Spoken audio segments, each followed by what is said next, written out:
So many people stayed. They want to hear from you. Well, it's a funny story. It all began. I'm joking. Sorry. Just go ahead with the stuff. Well done. I Enough. didn't say that into the mic. Thank you guys so much for being here. It's incredible to have this whole crew up on the stage. That was a lot of fun. It was my second time seeing it, and I was blown away all over again. So to start off, I will address my first question to Radio Silence. This is a very scary movie, fitting to close out scary movies. It's also a very funny movie. It's a political movie. It's even a moving movie at certain moments. And I wonder what drew you to this story, the script, and how, as a collaborative filmmaking collective, how did you go about it? It's a big question. I mean, look, we were drawn to it because of all of those reasons. That it wasn't just one thing. It was a mix of things, and it was a mix of everything that we love about seeing movies in a theater, but also there was something so, it has this replay value, this idea that when we'd finished reading the script for the first time, we immediately went back and started reading it again. There was just so much happening in it. It was funny and it was dramatic, and there were so many weird, awesome set pieces that we hadn't seen before, and it was sort of the culmination of everything that we love about good movies. And the fact that it all coexisted in a single story was certainly just a feat of writing. The script was incredible, and the development that Jamie and Tripp, the producers, did on it was just really, really unbelievably great. I mean, by the time we read it, so much of what's great about the tone of the movie was present in that first draft. And so it was a really easy thing to fall in love with. It was an easy thing to send out to cast. We felt so proud to submit it to people because there was just something so undeniable about it on the page. It is a movie that's very much built around its cast. It's an ensemble cast that has fantastic chemistry and seems very well constructed in terms of all of the pieces fitting together. And since we have Samara and Mark and Andie, you guys all have different roles to play in this story. Mark and Andie in particular start out as sort of benevolent-seeming forces in the dynamics of the story, but then end up just as bad as the rest of them. And what went into those performances, and especially as sort of an ensemble effort? I didn't know cameras were rolling. That's just how I behave. It's an interesting story, and I think there's such a good conflict there. For my character, there's such a good conflict there of he could have told her before, but that probably would have worked out better. But at the same time, you understand that he would have lost her. So I think it says a lot, like you said, political stuff. It says a lot about family dynamics and tradition and history and kind of antiquated notions. And I think all that comes into play, especially for both of us, of what you stand to lose. And I think when you're given everything or you have everything, it's a scary thing to potentially lose it. And I think for my character, it finally takes to the end of the movie to kind of really realize that. It's there's no going back right now. This is the only option. And it's interesting, I think, that my character knew all along that ultimately there's no way that you would have brought her here unless you were willing to go through with it. Yeah. You knew me better than I knew myself. Yeah. I knew how much you loved her, and I understood that love. And would love for you to have it, but you have to stick with the family. Yeah, and eventually that's what happens, And Samara, you pulled off an interesting feat, which is sincere surprise at the unfolding of events as your wedding night wore on, and then sort of indignation and all the way through to anger and just exasperation, just you're fucking done with it. And so what was your approach to your character? How did she come together for you? Yeah, I spoke, it was a meeting with you guys, and I really didn't want her to be a damsel in distress. In the script it said that she'd come from foster homes and foster care, and that really struck me that, okay, she's surrounded by all these wealthy people, but the last time they killed someone was a long time ago. And she, she's scrappy. She would have, maybe fought with foster parents, and that's what made her who she was. And I wanted to try and stay away from her playing the same beat all the time and being scared and more scared and accidentally escaping. I wanted her to be logical and go from shock and fear to anger and determination. I thought that was interesting. And Radio Silence and Fox Searchlight were so collaborative with me on that, and I really love them for that. How did the look of the film come together? It looks like a horror movie, but also like a sort of super stylized version of the horror movie. Brett, do you want to take this one? Brett, Director will you stand photography. up, though? Please stand up. Yeah. Cinematographer, The DP, Brett DP. Jukowitz. Thank you so very much.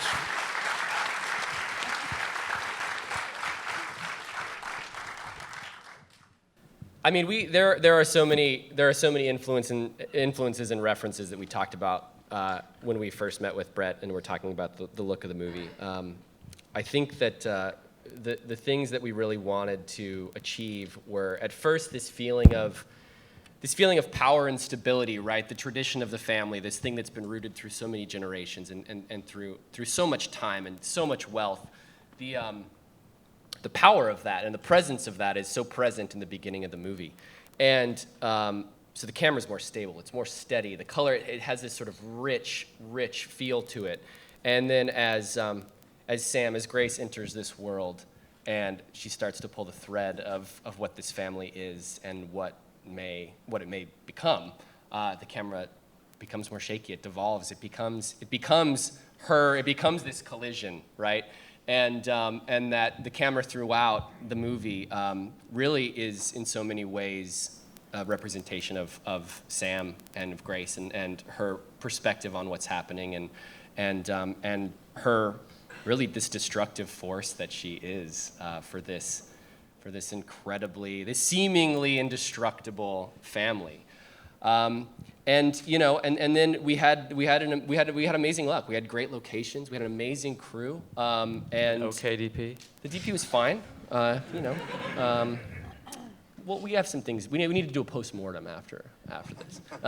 No, it was just a really. I mean, look, there's so much. There's so many variables to make any project, and serendipity and alchemy are certainly a huge part of that. And we just had a lot of really amazing breaks. We found really great locations. We had a great crew, and there's so much that's responsible for the look of the film. Yeah, we're pleased. Well, we have a big group here, so I'm going to throw it out to the audience. I'm sure there are a lot of questions. If you want to raise your hand, we have a mic coming around, and you guys are supposed to be thinking about good questions. Yeah. He did say, think of good questions. Yes, right there. Congratulations on the film. It was fantastic. I was wondering if you could talk about the actual board games that appear in the title sequence and how you wanted that to reflect the lineage of that gaming dynasty. Or dominion, sorry. Did you ask about the board games? Yeah. Specifically? I mean, our production designer, one of the ideas that we had really early on was wanting to sort of root this idea of the gaming dynasty in this family, very specifically starting with the box, which is a game in and of itself. And then kind of pulling that idea and the analog feel and the kind of ancient and traditional feel of that from that object through sort of evolving it through time. And one of the things that we really hope to achieve is that there's some real contemporary elements with those games, right? We didn't want it to feel like it was this incredibly arch, otherworldly family. We wanted it to feel like, you might be looking in your own family's game game closet, and you'd see all of these sort of fun, seemingly innocent games represented, on a shelf. And obviously this family is obsessed with displaying their wealth and the dynasty, and so it felt right that was the opening shot of the movie, to show them kind of through time. Yes. Tell us about the house. It's a really beautiful house.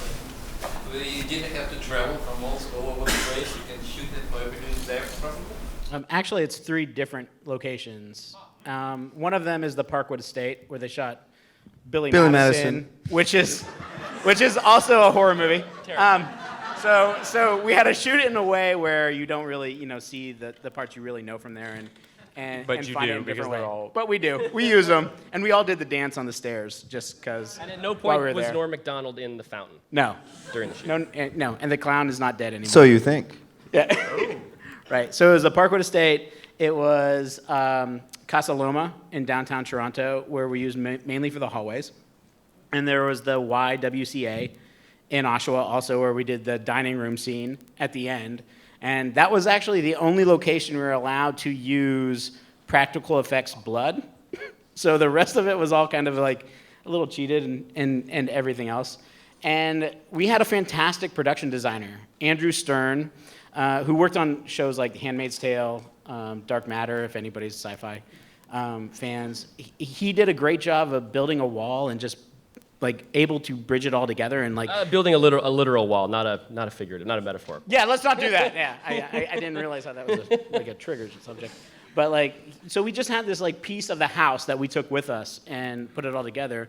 And we wanted to have this feeling of like you could get lost in the house. You don't know the size of the house. You never see the house from the outside, so you could see the scope of it, and just live in that moment and be kind of trapped in this game. Cool. Yeah. Thanks. Yes, right in the center there. Can you raise your hand a little higher so the mic can find you? Yep.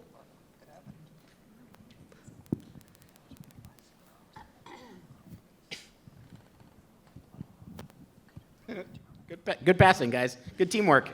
Hi, thanks. I loved how the film juxtaposed the humor with the horror elements. But my question was, actually I have 2 questions. But what was the inspiration for the film? I mean, did the writers have traumatic experiences with sociopathic in-laws or a horrible wedding? And I guess the other question was, this being Hollywood horror film, are there any plans to turn it into a franchise with sequels, or has anyone thought about that yet?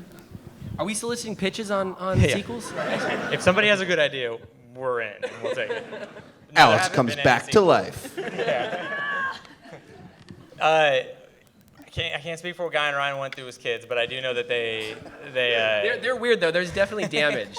Right. Somewhere. Actually, they're in Great the weird. movie. So if you saw the crossbow video that Fitch was watching when he was on the toilet, those are the 2 writers of the movie. and they sent us like an hour and a half of those videos. They sent us an hour of videos, and we're like, we need it for like a second, maybe 2. They were wonderful. We will leak those at some point in time. We will just I don't post know them why we on haven't. YouTube. Yeah, and I know they talked about Rosemary's Baby being a big influence when they wrote it. That's the one that stands out in my mind. Do you guys remember anything else? No, I mean not specifically, but they are so well versed in every genre Yeah. of movie, and I think it's apparent in Yeah. Yeah, and in it's this. one of those things like where it's like, and you mentioned this earlier, but they had a tone in the script that was something we had not read before, and it was something that when we read, we were like, oh my God, whatever they've been through. I'm sort of glad because this is awesome and we want to be a part of it.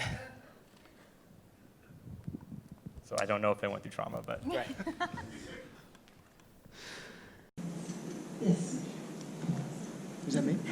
That was a wonderful film, thank you, and really gorgeous performances too. And I wanted to ask, I suppose particularly Samara, how do you, just from an acting point of view, how do you have to find that when they start filming, which are, I presume, are fairly short stop and start scenes and all out of sequence? How do you, and let alone find continuity between those scenes? What goes on either in you or on set to kind of to find that each time? To find the... Yeah, to find that level of that level of panic. I mean, are you kind of warming up and finding lots of stuff before they start rolling, or is it just really simple? I don't know. I can't really remember. Maybe you guys will. I mean, I always recall that we would call action, and you would become an insane person. And then we'd call cut, and you would immediately laugh. It was like, and there's obviously like, there's a certain level of artifice and fantasy to the movie that I think everyone who was a part of it was sort of aware of, like, oh shit, we're playing crazy make-believe. Yeah, as soon as right soon as you think about how ludicrous the story is, that's when we would just break. There's a scene with Mark and I in the car, and I'm asleep, and I turn around, and Mark has a mask on. Took us like, it should have been 5 minutes. It took us about an hour because we just couldn't stop laughing. And the crew thought it was fun for like 10 minutes, and then it was 4 a.m. and they wanted to get home. Well, the more frustrated we didn't got, make the our more day that humorous day. it became for you guys. I was banging my head like just sleep and wake up and be like, oh no, it's easy. I could not stop laughing. We're like, we're sorry. Okay, well, So sorry. And then they were like, oh, that's cute. And then after a while, they were like, do the fucking scene. Like, I got kids. Like, I gotta go think home. there's like an 8-minute gag reel for the film, and I think that you guys That's like the whole thing. fucking that scene up is like 7 minutes of the 8-minute gag reel. But in terms of And I had a mask on. I had a mask on the whole time, and it was the hardest performance I've ever done in my I was life. so close to your face, I could see the sticky tape like sliding, and I could see the glint in your eyes, trying not to laugh. But I think in terms of trying to find anger, it was really, just using your imagination. Because I don't have thank God I don't have a situation that I could draw on. So yeah, I just had to, imagination station. It's a tricky dynamic. The way that the family has this very straight face and throughout just very determined and serious. And Alex is sort of a buffer between his family and Grace. And then Grace is kind of like, what the hell is going on here? Like, what?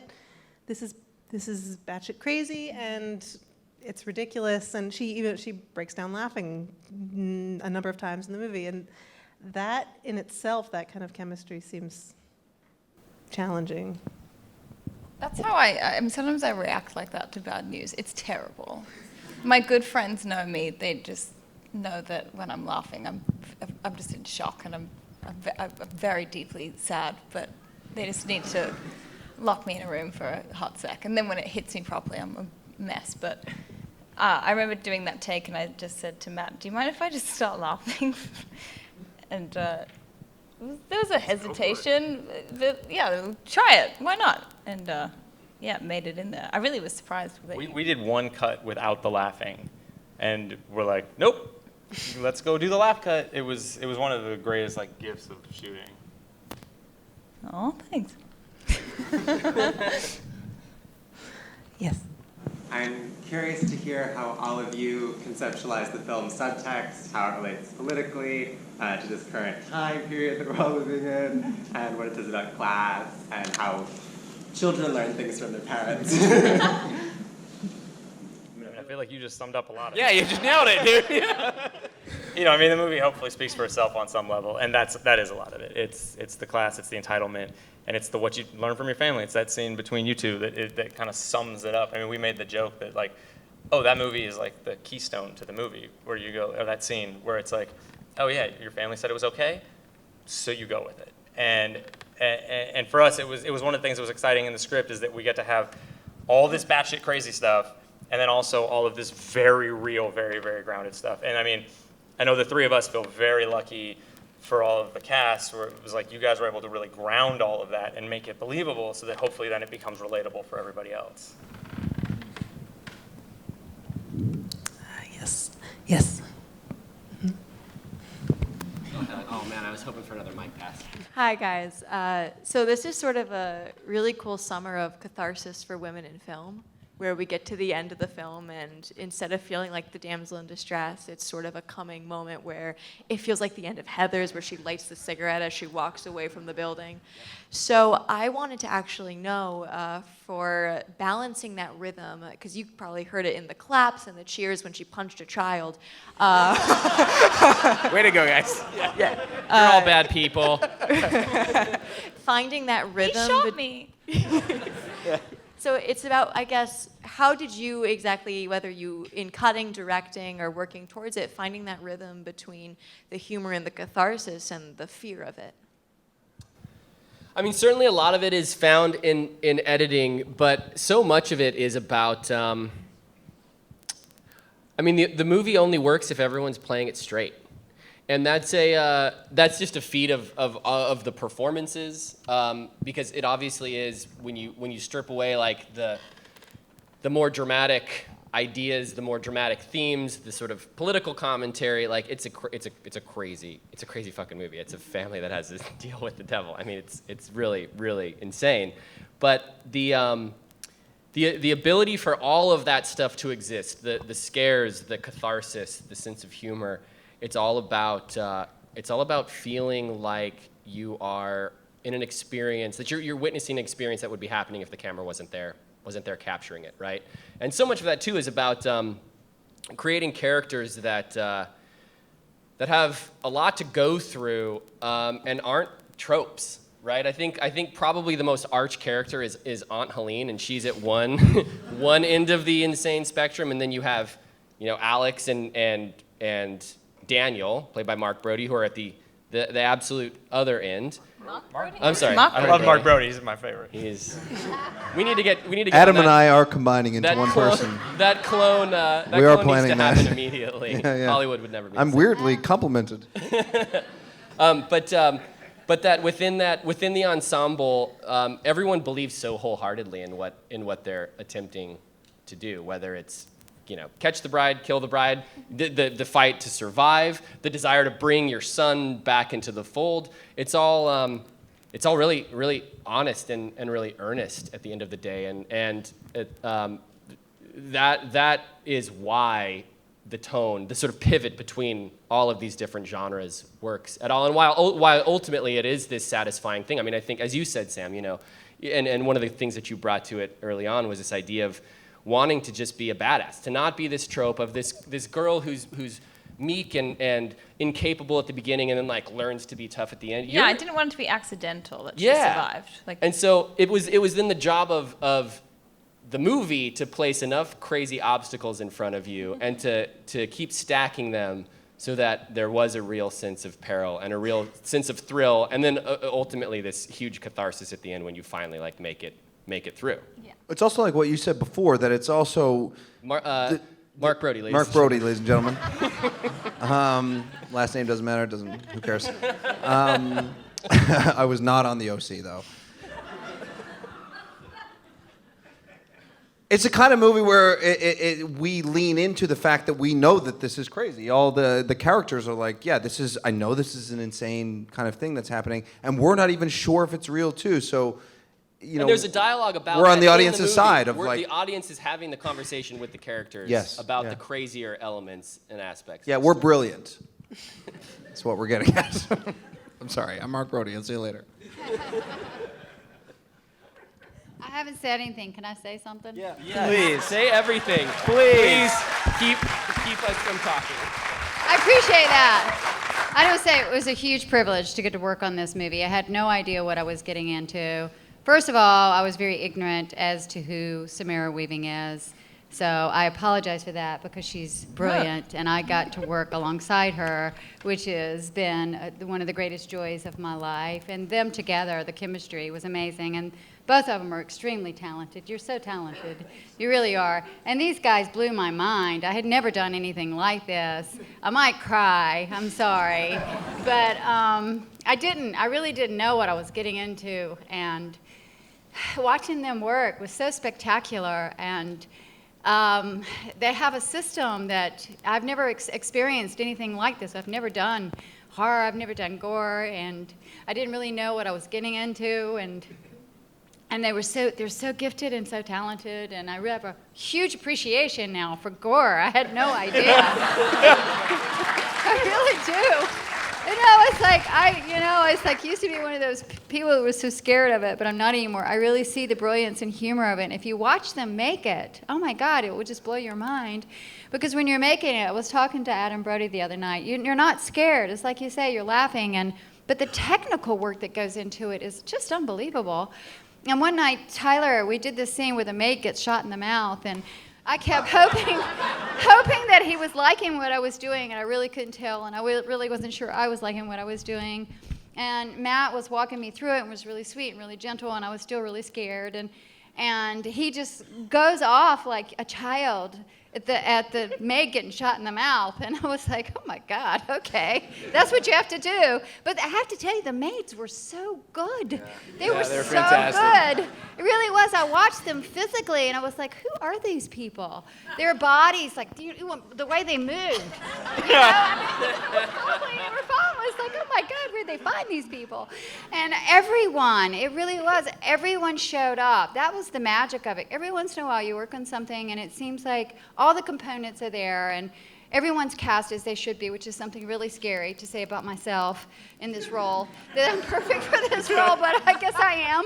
And everybody showed up, and they allowed creativity. They really did. They allowed you to add whatever you wanted to add, which is kind of mind-blowing because people don't normally do that. I said, well, I'd like to add these rhymes.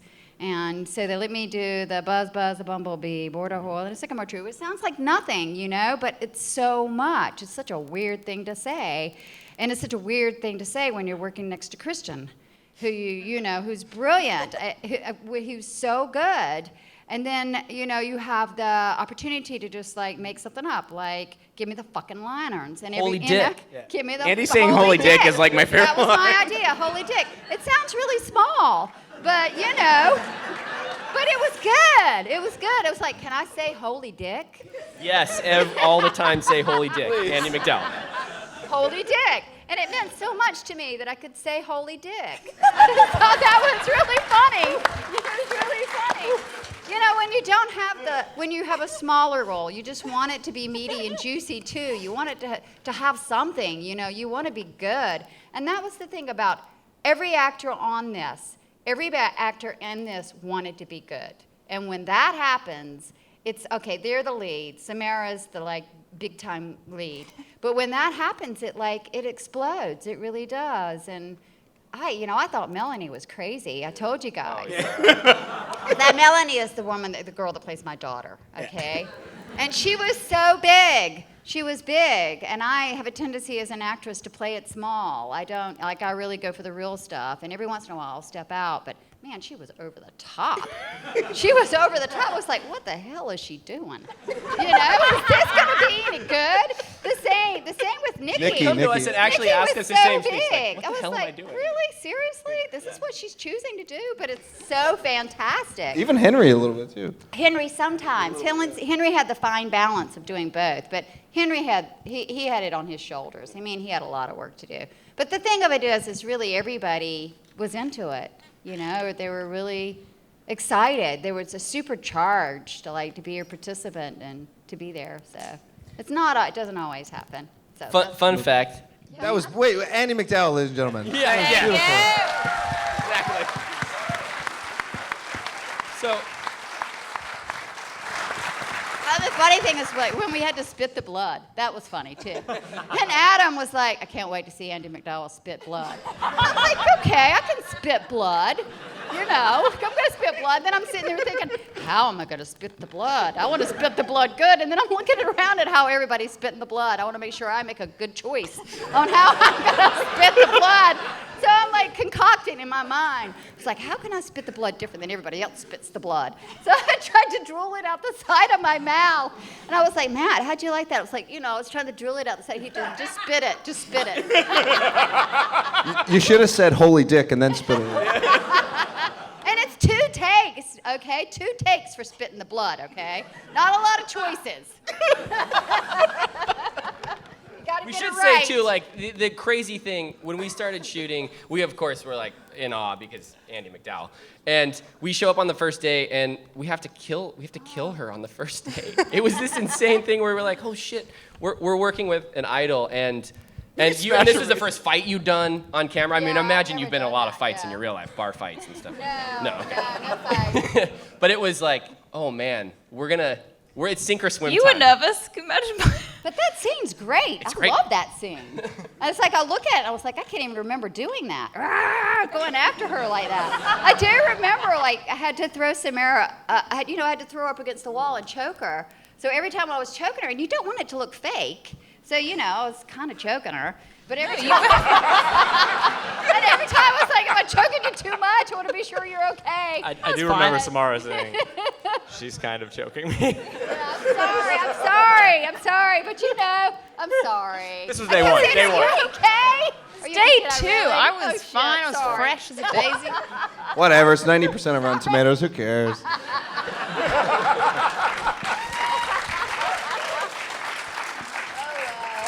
I'm sorry, honey. Oh, I love it. I thought I hit you in the head But in it's rehearsal. good, so but it's it was good. fine. That's true. You did do that. I She gave me clocked an her egg. in the face. I'm really sorry. I'm sorry. That was in pre-rehearsals. She hit Yeah, it me was in like, the hi, head. nice to meet you. I was like, hi. It was a fake rock, but it was really hard. It was a hard fake rock. So sorry. I'm so sorry. And everybody was flipping out, like all the stunt guys. 'cause we didn't know Like, how cool you were Everybody out yet. of the room. Everybody out of the room. Get some ice. Everybody out. Take it 10 minutes out of the room. I'm sorry. Oh, well. As long as the movie's good. That's all that matters. Well, as much as I hate to end this, I am so thrilled to end it on this note. So thank you guys so much. Thank you all. Thank you for coming. Thank you so much. Please join us for the reception.